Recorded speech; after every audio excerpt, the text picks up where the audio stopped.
پہ جاری و ساری رہے کہ ہم اللہ کے قرآن کے ساتھ جڑے رہیں، قرآن کے مفاہیم و مطالب کو سمجھنے کی کوشش کرتے رہیں۔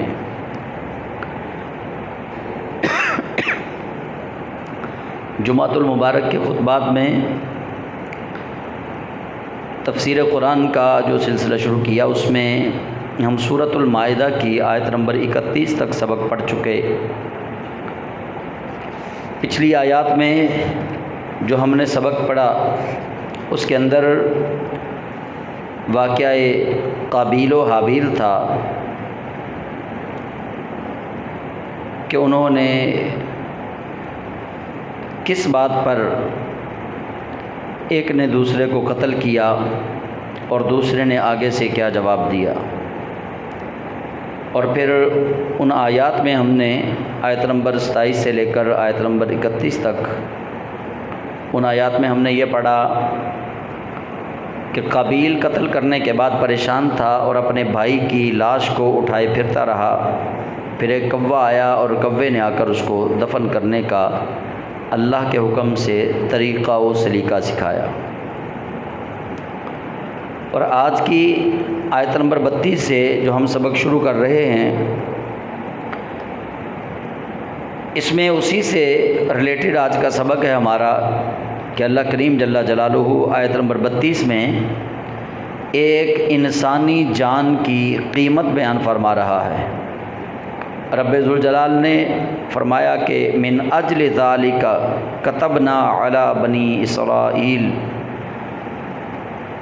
کہ یہ جو حابیل اور قابیل والا واقعہ ہوا کہ قابیل نے اپنے سگے بھائی کو قتل کیا، اللہ کریم فرماتا ہے من اجل ذالک، اسی وجہ سے کتبنا، ہم نے لکھا علی بنی اسرائیل، بنی اسرائیل کے لیے، انہو من قتل نفسا بغیر نفس،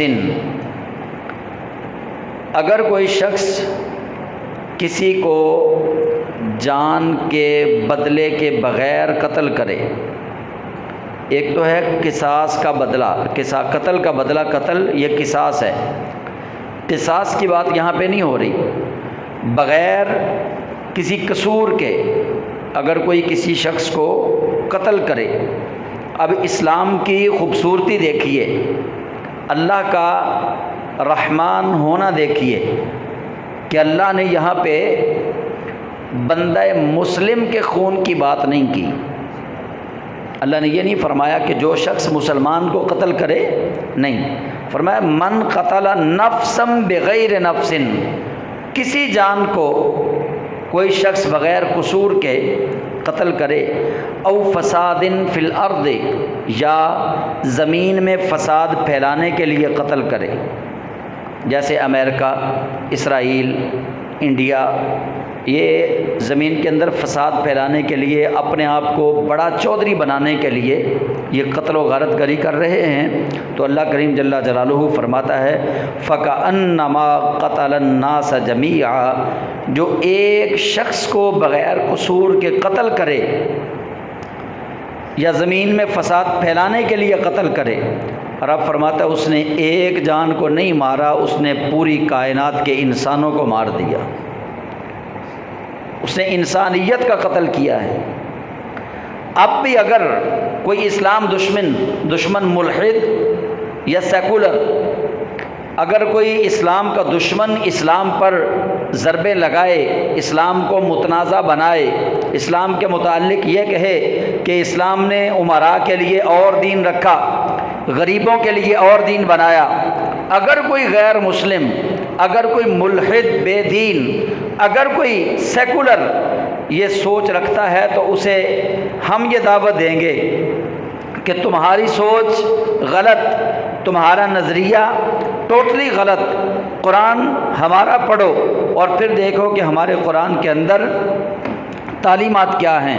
اسلام آفاقی دین ہے، اسلام صرف کلمہ پڑھنے والوں کی جانوں کی حفاظت نہیں کرتا، اسلام جو کلمہ نہیں پڑھتے ان کی جانوں کی بھی ضمانت دیتا ہے۔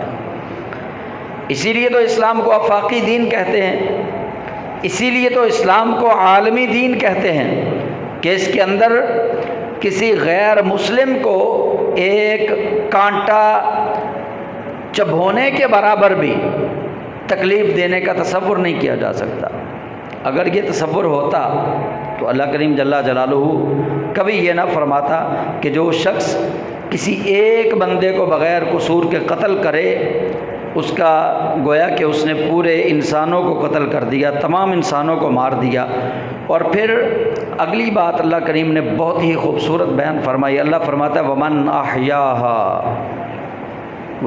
احیاہا، جس نے زندگی دی کسی ایک جان کو، احیا، جس نے زندگی دی کسی ایک جان کو، فکأنما احیا الناس جمیعا، گویا اس نے ساری کائنات کے لوگوں کی جانوں کو بچا لیا۔ اب یہ تصور کیسے کیا جائے، ہم یہ کیسے مان لیں ان غیر مسلموں کی بات جو کہتے ہیں اسلام برادریوں کا دین ہے، اسلام چودھریوں کا دین ہے، اسلام میں دھڑے بندی ہے، اسلام دھڑے بندی سے پاک ہے، اسلام نے ہر شخص کے لیے ضابطہ الگ الگ نہیں بنایا، اسلام نے ہر جرم کے لیے ضابطہ الگ الگ بنایا ہے۔ اسلام کے اندر نیکوکار جو ہیں ان کی نیکیوں کے حساب سے ان کو اجر دیا گیا، اور مجرموں کو ان کے جرم کے حساب سے سزا کا بتایا گیا۔ اگر اسلام کے اندر ایک ہی طرح کا تصور ہوتا کہ اسلام یہ کہتا کہ تم نیک کام کرو گے تو تمہیں جنت ملے گی، برے کام کرو گے تو تمہیں جہنم ملے گی، پھر تو یہ بات کہی جا سکتی تھی کہ کسی کی توبہ قبول نہیں ہوگی، غلط کام کرنے والا ہمیشہ کے لیے جہنم میں چلا جائے گا۔ لیکن اسلام نے اپنے اس تصور کے اندر کچھ تبدیلی کی، وہ تبدیلی یہ ہے کہ کچھ لوگ ایسے ہوں گے جن کے بظاہر عمل جنتیوں والے ہوں گے لیکن وہ جائیں گے جہنم میں، کچھ لوگ ایسے ہوں گے جن کو بظاہر لوگ جہنمی کہتے ہوں گے لیکن ان کے دل صاف ہوں گے، وہ ایمان والے ہوں گے، اللہ ان کے دلوں کو دیکھتے ہوئے ان کو جنت عطا فرمائے گا۔ اسی طرح اسلام نے یہ تصور دیا، قتل کرنے والا اور جان بچانے والا، اب ایک طرف تو کہہ دیا کہ جو قتل کرے کسی کو بغیر کسی قصور کے، گویا وہ سارے انسانوں کو مار رہا ہے۔ اب اس نے سارے انسانوں کو مارا تو نہیں، مارا تو اس نے ایک کو ہے، لیکن اللہ نے کہا قتل الناس جمیعا، گویا اس نے سب کو قتل کر دیا، سارے انسان ہی اس نے مار دیے۔ یہاں سے مراد جمیعاً سے مراد سارے انسان یہ والے نہیں ہیں، بلکہ آپ دیکھیے جس شخص کو قتل کیا جا رہا ہے اگر وہ زندہ رہتا، اس کی شادی ہوتی، اس کی نسل بڑھتی تو کتنے لوگ اس کی نسل میں آنے تھے۔ تو اللہ کریم نے ایک تو یہ بات بیان فرما دی، دوسرا جان کی حرمت کو بیان کیا ہے کہ ایک جان اللہ کے نزدیک ساری جانوں کے برابر ہے، اتنا رتبہ دیا اللہ نے۔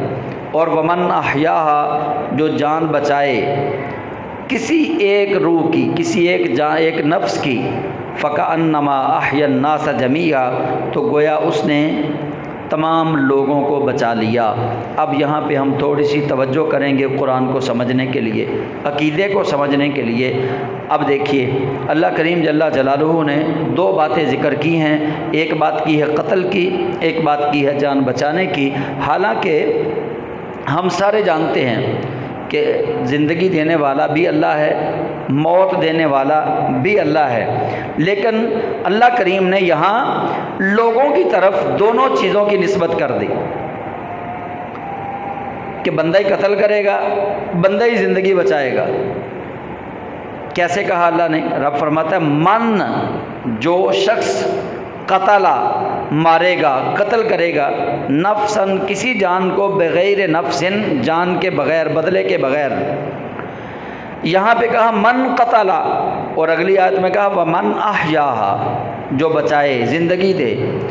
حالانکہ زندگی دینے والا بھی اللہ ہے، موت دینے والا بھی اللہ ہے، لیکن اس آیت کے دونوں حصوں میں مارنے کی نسبت بھی بندے کی طرف کی گئی اور زندگی دینے کی نسبت بھی بندے کی طرف کی گئی۔ قرآن کی یہ آیت ہمیں بتا رہی ہے کہ نسبت کرنے سے بندہ مشرک نہیں ہوتا۔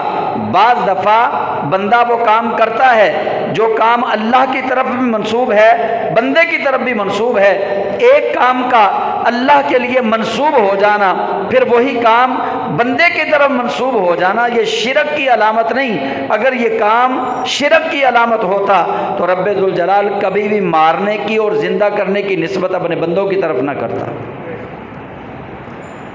الوہیت کا معیار ایک ہی ہے بس، الوہیت کس کو کہتے ہیں، اللہ کس کو کہتے ہیں۔ اور شرک کیا ہے؟ شرک یہ ہے کہ اللہ کے برابر کسی کو سمجھنا، اللہ جیسا کسی کو سمجھنا، اللہ کے مقابلے میں کسی کو سمجھنا، یا اللہ کا بیٹا بیٹی بیوی یا اللہ کی ماں یا اللہ کا باپ یہ سمجھنا، اس طرح شرک ہوگا۔ کچھ لوگوں نے شرک کی تعریف بھی اپنی طرف سے بنائی ہوئی ہے۔ وہ ایک دن میری ایک بحث ہونے لگی، ایک دوست تھے ان کے ساتھ، وہ دیوبند مسلک سے ان کا تعلق تھا، کہنے لگے جی آپ لوگ اللہ کی تعریف صحیح نہیں کرتے، آپ لوگ اللہ کے بارے میں لوگوں کو بتایا کریں کہ نور صرف اللہ ہے، اللہ کھانے سے پاک ہے، اللہ پینے سے پاک ہے، اللہ کپڑے پہننے سے پاک ہے، اللہ سونے سے پاک ہے، اللہ کو اونگ نہیں آتی۔ میں نے اس کو کہا یہ بند کر دیں،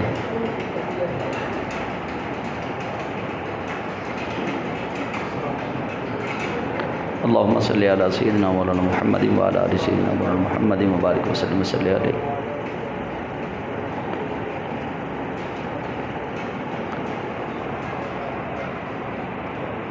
اچھا جی، اب آپ توجہ کیجئے، اگر ہم اللہ کی یہ تعریف کریں نا کہ اللہ وہ ہے جو سوتا نہیں، جس کو نیند نہیں آتی، تو جبریل امین کو بھی تو نیند نہیں آتی، جتنے فرشتے ہیں ان کو بھی نیند نہیں آتی، فرشتے بھی نہیں سوتے۔ اگر اللہ کی یہ تعریف کریں کہ اللہ کی شادی نہیں، اللہ بیوی بچوں سے پاک ہے، تو جبریل امین بھی بیوی بچوں سے پاک ہے۔ اللہ ماں باپ سے پاک ہے تو جبریل امین بھی ماں باپ سے پاک ہے۔ اللہ کھاتا پیتا نہیں، جبریل امین وہ بھی نہیں کھاتے، فرشتہ کوئی بھی نہیں کھاتا پیتا۔ کھانے پینے سے فرشتہ بھی پاک ہے، شادی کرنے سے فرشتہ بھی پاک ہے، ماں باپ سے فرشتہ بھی پاک ہے، اور فرشتے بھی نور، اللہ بھی نور۔ تو پھر یہ تو شرک تو پھر اللہ کریم نے خود ہی ایجاد کر دیا، نعوذ باللہ نعوذ باللہ، ان لوگوں کے کہنے کے مطابق۔ شریک تو پھر اللہ نے اپنے خود ہی بنا لی ہے، جو کہتے ہیں کہ یہ والی چیزیں اللہ ہونے کی دلیل ہیں۔ یہ چیزیں اللہ ہونے کی دلیل نہیں، اگر یہ چیزیں اللہ ہونے کی دلیل ہوتی تو رب ذوالجلال کم از کم اپنی یہ صفتیں فرشتوں کو تو نہ دیتا،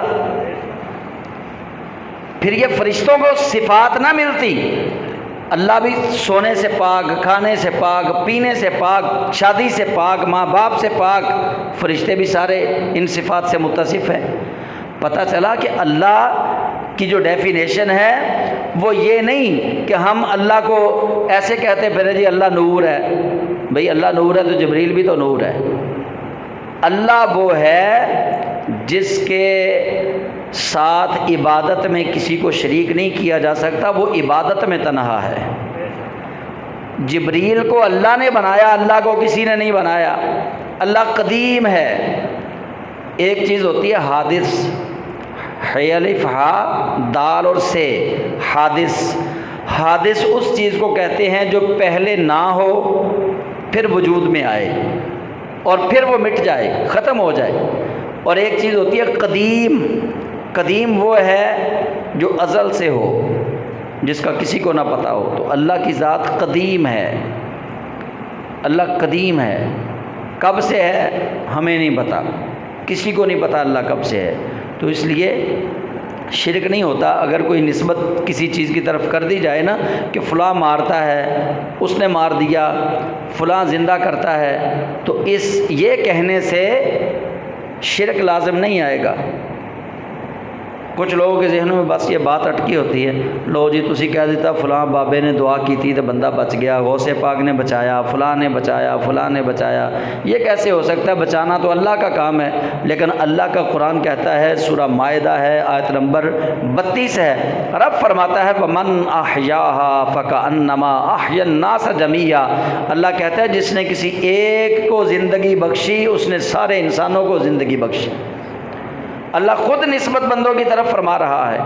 تو اس لیے اگر کہیں پہ یہ بات کہی جا رہی ہو کہ فلاں مردے کو غوث اعظم نے زندہ کیا، فلاں کو داتا علی اجویری نے زندہ کیا، اس زندہ کرنے کا مطلب یہ ہے کہ اللہ کے حکم سے زندہ کیا ہے، ان میں کمال ذاتی کوئی نہیں۔ غوث پاک کے سارے کمالات اللہ کے عطا کردہ، داتا علی اجویری کے سارے کمالات اللہ کے عطا کردہ، خواجہ معین الدین چشتی اجمیری کے سارے کمالات اللہ کے عطا کردہ ہیں۔ ان کو ولی اللہ اسی لیے تو کہا جاتا ہے کہ وہ خود کچھ نہیں، وہ خود کچھ نہیں، اللہ کے دوست ہونے کی وجہ سے بڑا کچھ بن گئے۔ ولی اللہ کا مطلب یہ ہے اللہ کا دوست۔ تو رب ذوالجلال فرماتا ہے وَلَقَدْ جَاءَتْهُمْ رُسُلُنَا بِالْبَيِّنَاتِ، تحقیق ان کے پاس ہمارے رسول روشن معجزات لے کر آ گئے۔ یہ بنی اسرائیل والوں کی بات ہو رہی ہے کہ رسول کریم علیہ السلام جب تشریف لائے تو نبی پاک علیہ السلام ان کے پاس روشن معجزات لے کر آئے۔ اللہ فرماتا ہے ثم پھر ان کثیرا منہم بعد ذالک فی الارض لمسرفون، اس کے باوجود کہ نبی روشن معجزے لے کر آ گئے، اس کے باوجود کہ ساری دلیلیں ان کو دکھا دیں، انہوں نے کہا کہ مٹھی کے اندر کیا ہے وہ بتاؤ، انہوں نے کہا چاند کے 2 ٹکڑے کر کے دکھاؤ، انہوں نے کہا سورج کو، انہوں نے کہا کہ جناب آپ سورج کو روک کے دکھاؤ، شب معراج وہ رک گیا، انہوں نے کہا کہ پتھر تیرتا ہوا آئے، پتھر تیرتا ہوا آ گیا، انہوں نے کہا جی درخت زمین کو چیر کے چلتا ہوا آئے، درخت زمین کو چیر کر چلتا ہوا آ گیا، انہوں نے کہا کہ گونگا بولنا شروع کر دے، گونگے نے کلمہ پڑھنا شروع کر دیا، انہوں نے ایک وحشی جانور کو حضور کے سامنے کھڑا کیا، انہوں نے کہا اس کو محمد پکڑ کے دکھائے، اللہ کے حبیب نے فقط اشارہ کیا تو وہ وحشی اونٹ سر جھکا کے خدمت مصطفیٰ میں پیش ہو گیا۔ اللہ فرماتا ہے وَلَقَدْ جَاءَتْهُمْ رُسُلُنَا بِالْبَيِّنَاتِ، اس کے باوجود کہ اللہ کا رسول جو معجزے لے کر آیا ان پر ظاہر ہو گئے، ثُمَّ إِنَّ كَثِيرًا مِّنْهُمْ بَعْدَ ذَلِكَ فِي الْأَرْضِ لَمُسْرِفُونَ، اس کے باوجود بھی ان میں سے بہت سارے لوگ تھے جو حد سے بڑھ گئے، پھر بھی بہت سارے لوگ تھے جو حد سے بڑھے، زمین میں انہوں نے فساد پھیلانے میں پھر بھی کسر نہ چھوڑی۔ اب یہاں میں آپ سے ایک بات کرنا چاہتا ہوں، معجزے کون لے کر آیا؟ اللہ کا نبی۔ معجزے دے کر بھیجا کس نے؟ اللہ نے۔ نبی سے زیادہ بڑی دلیل کوئی عالم دین نہیں دے سکتا، نبی سے بڑا برہان دلیل کوئی عالم دین نہیں دے سکتا۔ اللہ قرآن میں یہ بات بیان کر کے ہمیں کہہ رہا ہے کہ نبیوں کی دلیلیں دینے کے باوجود بھی لوگ گمراہ رہے، نبیوں کے روشن معجزے لے کر آنے کے باوجود بھی لوگ گمراہ رہے۔ تو اگر ہم دلائل دے رہے ہیں، ہمارے دلائل کی تو حیثیت ہی کوئی نہیں، ہماری دلیلوں کی حیثیت ہی کوئی نہیں۔ نبی تو وہ معجزہ لے کر آتا تھا جو پوری امت کو حیران کر دیتا تھا۔ انہوں نے سب سے پڑھا لکھا بندہ اس وقت حبیب یمنی تھا، یمن کا بادشاہ، اس کو حضور کے مقابلے میں لے کر آئے، اس نے کہا جی چاند کے 2 ٹکڑے کر کے دکھاؤ، کیونکہ وہ رسول کریم علیہ السلام کے بارے میں جادوگر کے لفظ استعمال کرتے تھے کفار و مشرکین نعوذ باللہ۔ تو نبی کریم علیہ السلام کے پاس جب وہ آیا تو اس نے کہا جی چاند کے 2 ٹکڑے کریں۔ ان کے ذہن میں بات یہ تھی کہ جادوگر اگر ہوئے تو جادوگر کا جادو زمین پہ چلتا ہے، آسمان پہ نہیں چلتا، یہ تھا ان کے ذہن میں۔ اب اس سے بڑی دلیل تو حضور سید عالم پیش نہیں کر سکتے تھے نا، کہ جو انہوں نے کہا وہ کر کے دکھا دیا۔ اس کے باوجود بھی جنہوں نے نہیں ماننا تھا وہ نہیں مانے۔ تو اس لیے کبھی کبھی آپ لوگ پریشان ہو جاتے ہیں کہ دلیلیں ہونے کے باوجود لوگ کدھر جا رہے ہیں۔ لوگ تو نبیوں کے معجزات دیکھ کر مکر گئے، نبیوں کے معجزے والی دلیلیں دیکھ کر نہیں مانے۔ تو ہم چھوٹے چھوٹے طالب علم ہیں، ہماری حیثیت کیا ہے کہ ہماری دلیلوں سے لوگ سارے آ جائیں؟ یہ آیت بتا رہی ہے کہ جس کی قسمت میں اللہ نے گمراہی لکھ دی، اس کو سمجھانے والا نبی بھی ہو وہ پھر بھی نہیں سمجھ سکتا۔ اس کو تبلیغ کرنے والا، تقریر کرنے والا، دلیل دینے والا اگر نبی بھی ہو تو وہ نہیں سمجھ سکتا، کیونکہ اللہ کی طرف سے مہر لگ گئی ہے اس پہ۔ تو ایسے لوگ جو بغیر قصور کے کسی کو قتل کرتے ہیں، زمین میں فساد پھیلاتے ہیں، اللہ کریم فرماتا ہے انما جزاء الذین، تو ایسے لوگوں کی جزا جو یحاربون اللہ ورسولہ، یحاربون وہ جنگ کرتے ہیں اللہ اور اس کے رسول سے، ویسعون اور وہ کوشش کرتے ہیں فی الارض فسادا، زمین میں فساد کرنے کی، ڈاکہ ڈالنے کی۔ فسادن یہاں پہ ڈاکہ ڈالنے کے معنی میں لیا مفسرین نے، اور وہ زمین میں ڈاکہ ڈالنے کی کوشش کرتے ہیں، تو ایسے لوگوں کی جزا کیا ہے؟ اللہ فرماتا ہے ان یقتلوا، انہیں قتل کر دیا جائے، او یصلبوا، انہیں سولی پہ لٹکا دیا جائے، او تقطع ایدیہم، اور یا پھر اس کے ہاتھ کاٹ دیے جائیں، وارجلہم، یا ان کے پاؤں کاٹ دیے جائیں، من خلافن، دوسری دفعہ ان کا دوسرا پاؤں یعنی مخالف سمت کا۔ اس پہ قانون اور قاعدہ یہ ہے اسلام کا، اگر کوئی ڈاکو پہلی دفعہ ڈاکہ ڈالتا ہے تو اس کا ایک ہاتھ کاٹا جائے گا اور مخالف سمت کا پیر کاٹا جائے گا۔ اگر وہ قتل نہیں کرتا کسی کو تو صرف ڈاکہ ڈالا ہے اس نے، یہ ہاتھ اور یہ والا پیر، دوسری دفعہ کرتا ہے تو پھر یہ ہاتھ اور دوسری سائیڈ والا پیر، اس طرح یہ بتایا گیا۔ او ینفو من الارض، اب ایک سزا ڈاکے ڈالنے والے کی اور بتا دی گئی، یا اس کو زمین سے نکال دیا جائے، ملک بدر کر دیا جائے، علاقہ بدر کر دیا جائے۔ لیکن یہ سزا پتہ کس ڈاکو کی ہے؟ زمین بدر کرنے والی یہ اس ڈاکو کی ہے جو لوگوں سے مال بھی نہ چھینتا ہو، قتل بھی نہ کرتا ہو، فقط لوگوں کو ڈراتا ہو، دہشت پھیلاتا ہو، بس لوگوں کو کہتا کچھ نہ ہو، نہ مار رہا ہے لوگوں کو، نہ لوگوں سے پیسے چھین رہا ہے۔ اس کے بارے میں قرآن کہتا ہے ینفو من الارض، ایسے شخص کو ملک بدر کر دینا چاہیے، زمین بدر کر دینا چاہیے، اس علاقے سے نکال دینا چاہیے جس سے لوگ ڈرتے ہوں۔ تو ذرا تصور تو کیجئے اسلام کتنا عالی شان دین ہے، اسلام نے کتنی سیکیورٹی فراہم کی ہے کہ جو بندہ فقط لوگوں میں دہشت پھیلا رہا ہے اس کے لیے بھی سزا رکھی کہ اس کو اس علاقے سے نکال دیا جائے۔ تو جو قتل کرے گا اس کے لیے تو پھر بہت بڑی سزا ہے، جو قتل کرے اور ساتھ میں ڈکیتی بھی کرے، ڈاکہ بھی مارے، اس کے لیے ہے ان یقتلوا او یصلبوا او تقطع ایدیہم وارجلہم من خلاف، کہ اگر کوئی ڈکیتی بھی کرے ساتھ قتل بھی کر دے کسی کو، اس کو قتل کیا جائے گا یا سولی پہ لٹکایا جائے گا، یا اگر اس نے صرف ڈکیتی کی ہے قتل نہیں کیا، اس کا ایک ہاتھ اور مخالف سمت کا اس کا پاؤں کاٹ دیا جائے گا۔ اچھا، اللہ کریم نے یہ عذاب ڈاکہ ڈالنے والے پہ ختم نہیں کیا، یہاں پہ یہ عذاب ذکر کرنے کے بعد ڈاکو قتل کیا جائے گا، سولی پہ لٹکایا جائے گا، یا اس کا ایک ہاتھ اور ایک پاؤں کاٹا جائے گا، یا اس کو ملک بدر کیا جائے گا۔ یہ سزائیں سنانے کے بعد اللہ کریم فرماتا ہے ذالک لہم خزی فی الدنیا، یہ دنیا کی ذلت ہے اس کے لیے، یہ دنیا کی رسوائی ہے۔ وَلَهُمْ فِي الْآخِرَةِ عَذَابٌ عَظِيمٌ، آخرت میں اس سے بھی بڑا عذاب ہوگا۔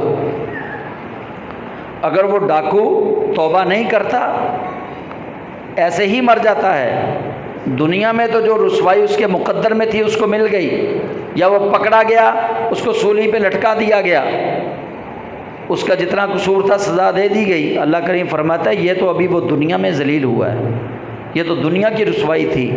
وَلَهُمْ فِي الْآخِرَةِ عَذَابٌ عَظِيمٌ، آخرت کے اندر اس کے لیے اس سے بھی بڑا عذاب ہوگا۔ ہاں، ایک صورت اللہ نے آگے، چونکہ وہ رحمان ہے نا، کافروں پر بھی رحمت فرماتا ہے، مومنوں پر بھی رحمت فرماتا ہے، ایک صورت اللہ نے اگلی بیان فرمائی إِلَّا الَّذِينَ تَابُوا مِن قَبْلِ أَن تَقْدِرُوا عَلَيْهِمْ، لوگوں کے قابو آنے سے پہلے پہلے جو توبہ کر لے، ڈاکے ڈالتا تھا، چوریاں کرتا تھا، اللہ فرماتا ہے لوگوں نے پکڑا نہیں اس کو، لوگوں کے قابو کرنے سے پہلے پہلے توبہ کر لے۔ فَاعْلَمُوا أَنَّ اللَّهَ غَفُورٌ الرحیم، پس جان لو کہ اللہ بہت ہی بخشنے والا مہربان ہے۔ مطلب سزا اس کی دیکھیں تو اتنی سخت بیان کر دی، قتل کر دو، سولی پہ لٹکا دو، اس کا ایک ہاتھ اور مخالف سمت کا پیر کاٹ دو، اس کو ملک بدر کر دو۔ سزائیں سنانے کے بعد پھر کہا کہ ذالک لہم خزی فی الدنیا، یہ سزائیں بھی اپنی جگہ پہ، ولہم فی الآخرۃ عذاب عظیم، آخرت میں بہت بڑا عذاب ملے گا۔ لیکن پھر رحمت والا پہلو بھی ساتھ رکھا، الا الذین تابوا من قبل ان تقدروا علیہم، قابو آنے سے پہلے پہلے توبہ کر لیں۔ اگر تو اس کو پکڑ لیا پھر تو اس پہ حد جاری ہو جائے گی۔ تو رب تعالیٰ جل جلالہ فرماتا ہے کہ تمہارے قابو پانے سے پہلے پہلے اگر اس نے توبہ کر لی، فَاعْلَمُوا، پس جان لو، ان اللہ غفور الرحیم، بے شک اللہ بہت ہی زیادہ بخشنے والا اور مہربان ہے۔ تو مسلمان بھائیوں، قابل توجہ بات ہے، جو اللہ اتنی سخت سزائیں سنا کر بھی رحمت والا دروازہ بند نہیں کرتا، اس رب کی طرف رجوع کرنے میں کیا دیر ہے؟ اتنی سخت سزائیں سنا کر بھی رحمت کا دروازہ پھر کھول کے رکھا ہے، واپس آ سکتے ہو۔ ارجع الی ربک، لوٹ اپنے رب کی طرف۔ تو رب ذوالجلال اپنے بندوں کو اپنی طرف بلا رہا ہے۔ ہر گناہ اللہ کریم جل جلالہ نے ہر گناہ کی سزا رکھی ہے، لیکن ساتھ اپنی رحمت کا دروازہ بھی کھول رکھا ہے۔ اب دیکھیے، جو رب ذوالجلال اتنے بڑے گناہ گاروں کو بخشے گا تو وہاں چھوٹے گناہ گار بھی تو بخشے جائیں گے۔ لیکن یہ یاد رکھیے گا کہ ہمیں کچھ چیزیں ہیں ان کی تعریف یاد رکھ لینی چاہیے۔ ڈاکہ کی اصطلاحی تعریف کیا ہے؟ کہ کسی ایسے شخص پر یا چند ایسے شخصوں پر کسی بھی مارنے والی چیز کے ساتھ ان کو ڈرا دھمکا کے ان سے مال کھینچنا۔ جو ڈرانا دھمکانا ہے نا ان کو، اور ان پہ قدرت حاصل کرنا، اسلحہ کے ذریعے، ڈنڈے کے ذریعے، پتھر کے ذریعے، کسی طرح بھی ہو، پتھر کے ذریعے بھی اگر کوئی بندہ کسی کو ڈرا کے اس سے مال چھینتا ہے، یہ بھی ڈاکہ ہے۔ اس کی بھی سزا مقرر کر دی گئی۔ تو اس لیے ڈاکہ صرف یہی نہیں کہ آپ مال بٹوریں، ڈاکہ یہ بھی ہے کہ آپ لوگوں کی عزتوں کی طرف دیکھیں، ڈاکہ یہ بھی ہے کہ آپ لوگوں کے حقوق جان بوجھ کر تلف کریں۔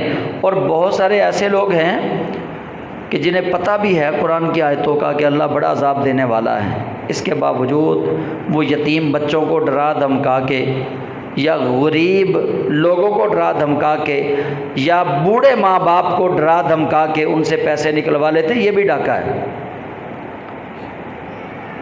بڑے ایسے میرے پاس تو کئی ایسے بندے آئے ہیں، ایک بلکہ بدبخت، اس سے پہلے میری دوستی تھی، لیکن اس کا باپ آیا تو اس نے کہا جی، بلکہ آپ نے کئی یہ سوشل میڈیا پہ بھی چیزیں دیکھی ہیں نا کہ بیٹے نے باپ کو قتل کر دیا، کئی ویڈیوز وائرل ہو گئی کہ بیٹا اپنے باپ کو مار رہا ہے پیسے لینے کے لیے۔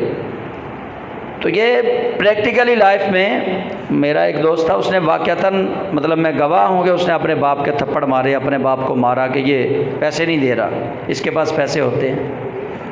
ماں باپ کو ڈرانا دھمکانا پھر ان سے پیسے لینا، یہ بھی ڈاکے کی صورت میں ہی آتا ہے۔ تو ہمیں اس سے بچنا چاہیے۔ اچھا، اللہ رب ذوالجلال آیت نمبر 34 میں فرما رہا ہے کہ وہ ڈاکے والے جو ہیں نا، ڈاکہ ڈالنے والے، اگر توبہ کر لیں لوگوں کے قابو آنے سے پہلے پہلے، تو رب فرماتا ہے مجھے غفور الرحیم پائیں گے۔ اب اگلی آیت میں رب ذوالجلال فرماتا ہے یا ایھا الذین آمنوا اتقوا اللہ، اے ایمان والو اللہ سے ڈرو، وابتغوا الیہ الوسیلہ، اور اس کی بارگاہ تک پہنچنے کے لیے وسیلہ تلاش کرو، وجاہدوا فی سبیلہ، اور اس کی راہ میں جہاد کرو، کوشش کرو، لعلکم تفلحون، تاکہ تم فلاح پا جاؤ۔ اس آیت نمبر 35 میں، سورہ مائدہ آیت نمبر 35، اس کے اندر اللہ تعالیٰ واضح طور پر ایمان والوں کو ہدایت فرما رہا ہے کہ اے ایمان والو اللہ سے ڈرو، وابتغوا الیہ الوسیلہ، اور اس کی جانب وسیلہ تلاش کرو۔ آیت کے پہلے حصے میں کہا اللہ سے ڈرو۔ جب بھی کوئی شخص ڈرتا ہے نا، یہ آپ سب اپنے اپنے اب آپ نے سوچنا ہے، میری بات آپ نے سن لینی ہے، میری بات سن کے آپ نے خود سوچنا، آپ کو ابھی وسیلہ سمجھ آ جائے گا کہ اللہ نے پہلے ڈرنے کا ذکر کیا، یا ایھا الذین آمنوا اتقوا اللہ، اے ایمان والو اللہ سے ڈرو، ساتھ ہی کہا وابتغوا الیہ الوسیلہ، اس کی جانب وسیلہ تلاش کرو۔ بندہ کسی بھی چیز سے جب ڈرتا ہے نا تو وہ وسیلہ تلاش کرتا ہے۔ آپ بلی سے ڈر جائیں، آپ کتے سے ڈر جائیں، تب بھی آپ کوئی نہ کوئی زمین سے کوئی روڑا اٹھانے کی کوشش کرتے ہیں، وسیلہ تلاش کرتے ہیں آپ تب بھی۔ آپ کسی بندے سے ڈر جائیں، آپ تھانے دار سے ڈر جائیں، آپ زندگی میں جب بھی ڈریں گے اس ڈر کو ختم کرنے کے لیے آپ کے دل میں وسیلہ تلاش کرنے کی خواہش پیدا ہوگی کہ کوئی ایسی چیز تلاش کی جائے جو اس ڈر کو ختم کر دے۔ یہ کامن سینس ہے کہ جب بھی آپ ڈریں گے اس ڈر کو ختم کرنے کے لیے آپ کسی ایسی چیز کی جستجو کریں گے کہ جو اس ڈر کو ختم کرے۔ تو اللہ رب ذوالجلال، اس کی دو تفسیریں کی گئیں وسیلہ کیا ہے۔ اللہ کریم فرماتا ہے یا ایھا الذین آمنوا اتقوا اللہ، اے ایمان والو اللہ سے ڈرو، اللہ سے ڈرو۔ اور جب بندہ اللہ سے ڈرتا ہے، ڈرنا کس چیز سے ہے؟ اللہ سے تو ڈرنا نہیں ہم نے، آپ سب میری بات کو سمجھیے گا، اللہ سے ڈرنا یہ کیوں ہے؟ اس کا مطلب ہے اللہ کے عذاب سے ڈرنا۔ اللہ ڈراؤنی چیز کوئی نہیں کہ ہم اللہ سے ڈریں۔ اللہ کون سا کوئی خوفناک چیز ہے نعوذ باللہ کہ اللہ سے ڈریں؟ اللہ سے ڈرنے کا مطلب ہے اللہ کا جو عذاب اللہ نے بنایا اس عذاب سے ہم ڈریں، اس عذاب کی ہیبت ہمارے دل میں پیدا ہو کہ ہم گناہ اس لیے چھوڑ دیں کہ اللہ ناراض ہوگا اور ناراض ہو کر ہمیں جہنم میں پھینکے گا۔ آگ ہم سے، وہ کہیں ہمیں آگ کا ایندھن نہ بنا دے، ہماری وجہ سے آگ جلانا نہ شروع کر دے۔ اللہ کی ذات سے نہیں ڈرنا آپ نے، اللہ نے جو عذاب ہمارے لیے بنایا اس سے ڈرنا ہے، اللہ کی ہیبت سے ڈرنا ہے آپ نے۔ اللہ تو بڑا ہی غفور الرحیم ہے، وہ تو 70 ماؤں سے زیادہ اپنے بندوں سے محبت فرمانے والا ہے، تو جو 70 ماؤں سے زیادہ پیار کرے اس سے نہیں ڈرنا چاہیے۔ اللہ نے جو ڈرنے کی بات کی ہے وہ ہے اس کے عذاب، اس نے جو سزائیں بنائی ہیں ان سے ہم ڈریں۔ اور فرمایا وابتغوا الیہ الوسیلہ، اور پھر اس کی طرف وسیلہ تلاش کریں۔ اب وسیلہ کیا ہے؟ وسیلہ اس کو آپ پنجابی اور اردو میں سیڑھی کہہ لیں کہ چھت پہ چڑھنے کے لیے سیڑھی کی ضرورت ہے، کسی بھی منزل پر آپ نے جانا اس کے لیے سیڑھی کی ضرورت ہے۔ آپ CSS آفیسر لگنا چاہتے ہیں اس کے لیے بھی وسیلہ ہے۔ اس کے لیے وسیلہ کیا ہے؟ جو ڈگریاں گورنمنٹ کی ریکوائرڈ ہیں وہ آپ کو پوری کرنی پڑیں گی، پھر آپ CSS آفیسر بن سکتے، اس کا امتحان پھر دے سکتے ہیں، ورنہ آپ نہیں دے سکتے۔ MBBS ڈاکٹر بننے کے لیے ایک اسپیسیفک طریقہ کار بتا دیا گیا کہ یہ والی چیزیں پوری کر لو، پھر آپ MBBS کے امتحان جو ہے MD CAT اس کے اندر آپ اہل ہوں گے، وہ دے سکیں گے۔ ڈائریکٹ کوئی بندہ جتنا مرضی پڑھا لکھا ہو وہ سوائے MD CAT جو MBBS ڈاکٹر بننے کے لیے پہلے ایک امتحان رکھا گیا، وہ امتحان پاس کرے۔ صرف پاس کرنا ہی شرط نہ رکھا گیا بلکہ اس کے اندر پھر میرٹ بنایا جاتا ہے، جو اس میرٹ پہ پورا اترے پھر اس کو گورنمنٹ کی یونیورسٹیز میں داخلہ ملتا ہے۔ تو وسیلہ ایک سیڑھی ہے، کسی بھی منزل تک پہنچانے کے لیے درمیان میں جو چیز لائی جائے گی جو اس منزل تک پہنچا دے اس کو کہتے ہیں وسیلہ۔ اب اللہ نے کیا کہا؟ رب فرماتا ہے یا ایھاالذین آمنوا اتقوا اللہ، اے ایمان والو اللہ سے ڈرو، وابتغوا الیہ الوسیلہ، اس کی طرف وسیلہ تلاش کرو۔ اب اللہ کی طرف وسیلہ تلاش کرنا ہے ہم نے کہ رب کی طرف وسیلہ کیا ہے؟ نماز اللہ کی طرف وسیلہ، زکوٰۃ اللہ کی طرف وسیلہ، حج اللہ کی طرف وسیلہ، روزہ اللہ کی طرف وسیلہ، خیرات اللہ کی طرف وسیلہ، ذکر اذکار اللہ کی طرف وسیلہ۔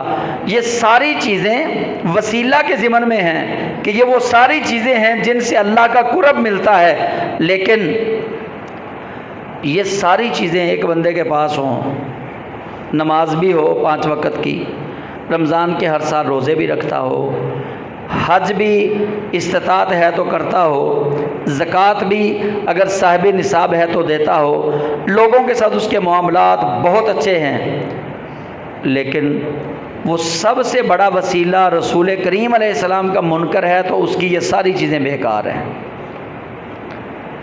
کیوں؟ نماز وسیلہ ہے اللہ کی طرف، لیکن نماز جس نے سکھائی اس کو درمیان سے نکال کے آپ اللہ تک نہیں پہنچ سکتے۔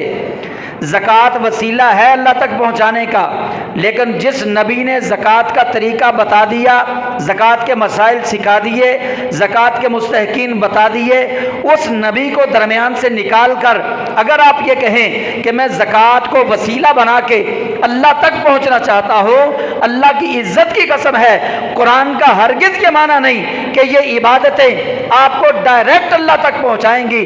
قرآن کہتا ہے ہر عبادت کرنے والا بندہ اپنی عبادت کو جب تک طریقہ محمدی کے مطابق نہیں کرے گا، اللہ اس کو قبول بھی نہیں کرے گا۔ طریقہ محمدی مین وسیلہ ہے، ذات محمد مین وسیلہ ہے۔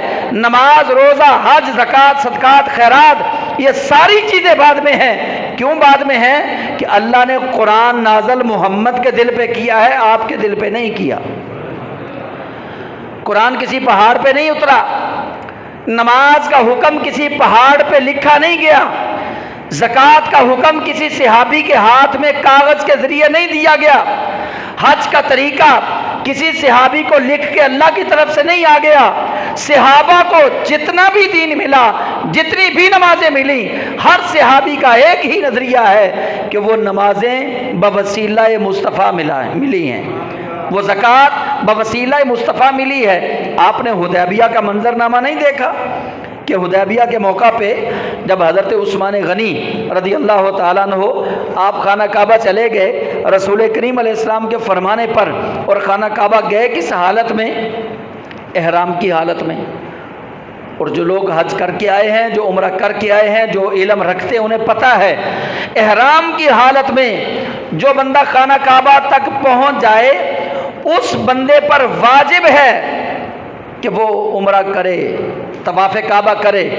حضرت عثمان غنی خانہ کعبہ کے اندر کھڑے ہیں، مکے کے مشرک کہتے ہیں کہ تیرے نبی کو عمرہ نہیں کرنے دینا، تو ہمارا رشتہ دار ہے۔ حضرت عثمان سے صحیح بخاری کی روایت ہے، کہتے تو عمرہ کر، عثمان تو ہمارا اپنا ہے، تو ہمارا رشتہ دار ہے، تو طواف کعبہ کر، تجھے اجازت، تو صفا مروہ کی سعی کر، تجھے اجازت، تو عمرہ کر۔ لیکن حضرت عثمان کہتے ہیں کہ عثمان ایسی عبادت نہیں کرتا جو نبی کے بغیر کی جائے، میرے نبی کو تم اجازت نہ دو، میرا نبی حدیبیہ کے مقام پر اس انتظار میں ہے کہ میں نے عثمان کو بھیجا ہے، میرے نبی نے مجھے تمہارے ساتھ بات کرنے کے لیے بھیجا ہے، میرے نبی نے مجھے عمرہ کرنے کے لیے نہیں بھیجا۔ جب تک میرا مصطفیٰ نہ کہہ دے گا عثمان نہ طواف کرے گا نہ صفا مروہ کی سعی کرے گا۔ وسیلہ یہ ہے۔ صحابہ نے ان چیزوں کو ڈیپلی دیکھا ہے، قریب سے دیکھا ہے۔ ہم تو نماز کا تصور 14 صدیوں کے بعد ہم نے اپنے ذہن میں لیا، صحابہ تو نماز بھی پڑھتے تھے، ساتھ چہرہ مصطفیٰ کی زیارت بھی کرتے تھے، صحابہ تو حج بھی کرتے تھے، ساتھ مصطفیٰ جان رحمت کی چہرے کی تلاوت بھی کرتے تھے۔ صحابہ کے سامنے تو دو چیزیں تھیں، صحابہ قرآن کو بھی دیکھتے تھے، صاحب قرآن کو بھی دیکھتے تھے۔ ان میں سے کوئی ایک صحابی تو یہ نہ کہہ سکا کہ ہمیں مصطفیٰ کی ضرورت نہیں۔ ہم مصطفیٰ کے وسیلے کے بغیر ہی اللہ سے ملنا چاہتے ہیں۔ صحابہ کو اللہ نے جو ڈگری قرآن پاک کے اندر دی، سب سے بڑی ڈگری ہے مومنوں کے لیے۔ رب نے کہا رضی اللہ عنہم ورضوا عنہ، فرمایا جتنے نبی کے یار ہیں اللہ ان سب سے راضی، وہ سارے اللہ پہ راضی۔ رضی اللہ عنہم، اللہ راضی ہو گیا ان سب سے، ورضوا عنہ، اور وہ سارے بھی راضی ہو گئے اللہ سے۔ گویا اللہ نے اپنی رضا بھی دے دی، اللہ نے ان کے دلوں کو بھی دیکھ، جانتا تو اللہ پہلے ہی تھا، اللہ نے ان کی دلی قلبی حالت کو بھی بیان فرما دیا کہ وہ بھی اللہ سے راضی تھے۔ اس کے باوجود کسی صحابی کا دعویٰ آپ نہیں دکھا سکیں گے کہ کوئی صحابی یہ کہتا ہوا نظر آئے کہ حضور جانے جانا سید عالم صلی اللہ علیہ وسلم کے بغیر اللہ ملتا ہے۔ ہر صحابی نے یہی بتایا کہ اللہ ملے گا ضرور، لیکن مصطفیٰ جان رحمت کی وجہ سے ملے گا، اور وسیلے کی تعلیم حضور نے خود دی۔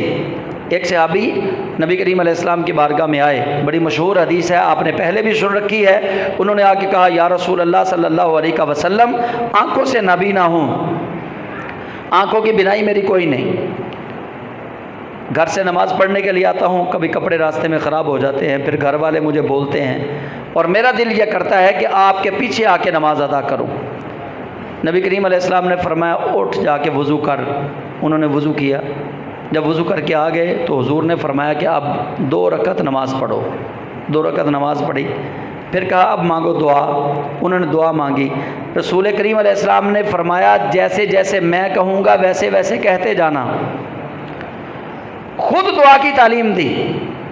اللہم انی اسألک واتوجہ الیک بنبیک محمد نبی الرحمہ، یا اللہ میں تجھ سے سوال کرتا ہوں، تیری طرف توجہ کرتا ہوں، اور وسیلہ تیرے مصطفیٰ محمد کا پیش کرتا ہوں۔ حضور خود اس کو تعلیم دے رہے ہیں صحابی کو، یا محمد، یہ دعا کے الفاظ حضور خود صحابی کو سکھا رہے ہیں۔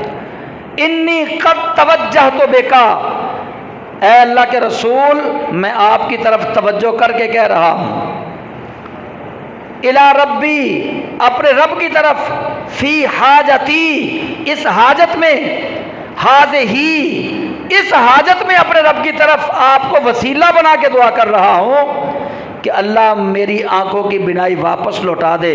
صحابہ کہتے ہیں خدا کی عزت کی قسم، وہ آیا تھا تو نبینا، وضو کیا تو نبینا، سجدے میں گیا تو نبینا، چہرے کے لیے دعا کے لیے ہاتھ اٹھائے تو نبینا، لیکن دعا کر کے جب اپنے چہرے پر ہاتھ پھیرے ہیں تو اللہ نے دونوں آنکھوں کا نور عطا فرما دیا ہے۔ یہ وسیلہ ہے کہ حضور خود سکھا رہے ہیں۔ پھر زمانہ آ گیا حضرت عثمان غنی کا، ایک نابینا تابعی رسول حضرت عثمان کے پاس آ گئے۔ انہوں نے کہا بڑا دکھی ہوں، کپڑے خراب ہو جاتے ہیں مسجد میں آتے آتے، آنکھوں کی بینائی نہیں، دعا فرمائیں۔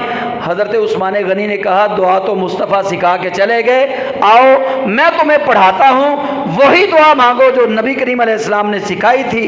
حضرت عثمان غنی نے وہی دعا پڑھائی، انہوں نے اپنے چہرے پہ ہاتھ پھیرا، اللہ نے دونوں آنکھوں کا نور عطا فرما دیا۔ تو پتہ چلا کہ صحابہ کا بھی یہی نظریہ تھا۔ نماز واقعتاً مومن کے دل کا سرور ہے، نماز واقعتاً اللہ سے ملاتی ہے، لیکن وہ نماز کبھی نہیں ملائے گی جس نماز میں محبت مصطفیٰ شامل نہیں ہوگی۔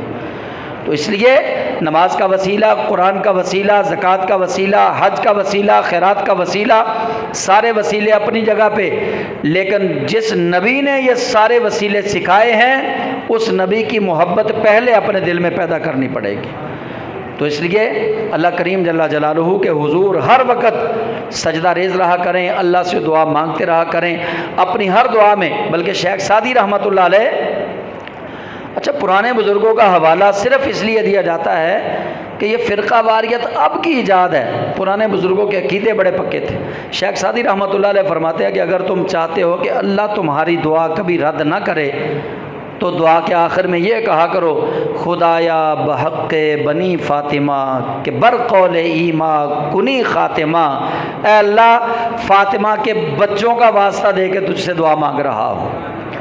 خدایا بحق بنی فاطمہ، کہ بر قول ایمان کنی خاتمہ، کہ میرا ایمان پر، ایمان والے قول پر میرا خاتمہ کرنا، گر دعوتم رد کنی ور قبول، منو دست و دامان آل رسول، یا اللہ اگر تو میری دعا کو رد بھی کر دے میں آل رسول کا دامن پھر بھی نہیں چھوڑوں گا، کہ میں ان کا وسیلہ بار بار پیش کرتا ہی رہوں گا۔ اگر تیری بارگاہ سے ایک دفعہ تو میری دعا کو قبول نہیں کرے گا میں پھر بار بار دعا کروں گا۔ تو گویا بتانے کا مقصد یہ ہے آپ احباب کو کہ وسیلہ اللہ کی طرف جانے کے لیے پکڑنا یہ شرک نہیں، وسیلہ شرک نہیں، شرک وہ ہے جو اللہ کے برابر کسی کو سمجھا جائے۔ وسیلہ تلاش کرنا اللہ کے ولیوں کا، نیک بندوں کا، صالحین کا یا نبیوں کا، یہ تو اس چیز کی دلیل ہے کہ ہم انہیں اللہ کے نیک بندے سمجھتے ہیں، اس لیے ہے یہ۔ تو اللہ تعالیٰ اپنے پیارے حبیب علیہ السلام کے وسیلہ کرم سے ہم سب کو باعمل مسلمان بننے کی توفیق عطا فرمائے، قرآن کریم کے اسرار و رموز سمجھنے کی توفیق عطا فرمائے۔ آمین۔ وآخر دعوانا ان الحمد للہ رب العالمین۔